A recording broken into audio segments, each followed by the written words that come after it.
Well, hey guys, so glad we made it to Friday. It has been a long week. Can't wait to have some time off. I hope you guys will enjoy this devotion and take it into the weekend strong. We started a new series called Disciple and what it looks like to be a disciple. It just means to be a follower or a learner of a specific way of life, a mindset, a teaching. And so to be a disciple means you're trying to become like the person who is teaching you. In the case of Christians, we are trying to be like Christ. That's what it means to be a Christian, to be a little Christ. And so I think of it like this.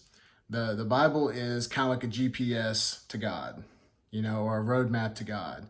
It gives us, the instructions on how to get there. It tells us the path we should be on, the paths to avoid. If there's heavy traffic ahead, if there's an accident ahead, it gives us things to look for and things to identify that will keep us on the right path.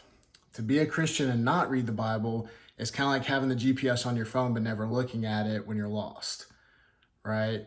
You've probably been with someone who hates asking for directions. It's like they just keep going around in circles, or they keep getting more lost, and by the time they actually, want to ask for directions, you're so lost that it takes even longer to get back on that right path, when all along all you had to do was plug it into the GPS, right? That's what the Bible is for Christians. It's our guide to God, right? The final destination for all Christians should be in His arms, right? That's God's desire, is for us to grow closer to Him, and the Bible is the way we do it. So a little bit about the Bible. The Bible was it was scribed, as mean it was written down by man, but it was given by God. And so God inspired 40 some authors to write 66 books over the course of 2,500 years. And it is really a story about reconciliation. It's a story about how mankind chose to disobey God and try to become like God so that they would have authority and power. That was their desire, right? And God knew that they would make the choice, but He still gave them free will to do so. Even when that happened, He was already aware of it. He already had a plan to bring us back to Him through His Son, right? The Old Testament, the Bible can really be broken down into three sections, right? The Old Testament talks about the times before Jesus Christ, right? About the Jewish nation, about the history of the world and how the Jewish people became a nation, how they rose to power. They fell because they got away from God. And then there was a time of captivity and silence between God and His people. And then about 400 years later, Jesus shows up, right? The prophecies and everything leading up to this, they said there would be a Messiah, that there would be a Redeemer, someone who was going to come and be the King, right? That would reign forever. And they're talking about Jesus. So that's the first part, is the history, right? Before Jesus. Then there's the life and times of Jesus. And with that, it talked about His miracles, His teachings, His death and resurrection. It talked about the early church after Jesus ascended.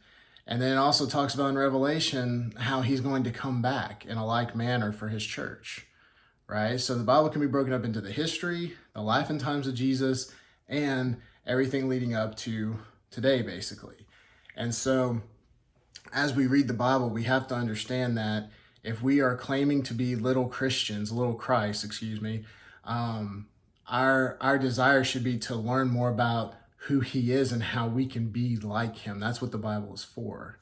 And so I claim that, if you call yourself a Christian and you're not reading the Bible, it's kind of like having the GPS and refusing to use it, right?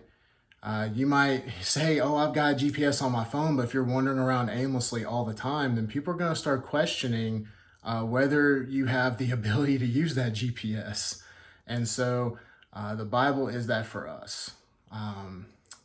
The real thing I want you guys to take is, it's very hard to know someone if you've never found out anything about them.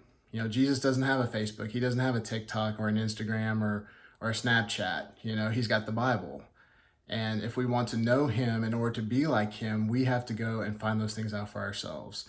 We see His love, we see His mercy and His grace, but we also see that He is just and He is righteous.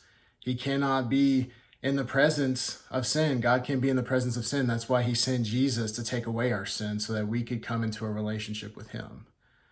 And so we start learning all these things about him. I think that if we studied our entire lives, we wouldn't be able to barely scratch the surface of who God really is. But the goal is to know as much as we can about him, because to know him is to love him and to grow closer to him. And so if you don't have a relationship with Jesus, I would love a chance to talk with you. If you don't have a Bible to read, you can download it on the YouVersion app on your Apple or Android. And it's got a lot of great resources like devotionals and everything. And again, if you would like to know what it's like to receive Christ, what those steps look like, comment below and I'll reach out. My desire is that everyone come to know Jesus. That's the desire that all Christians should have. That's the desire God has.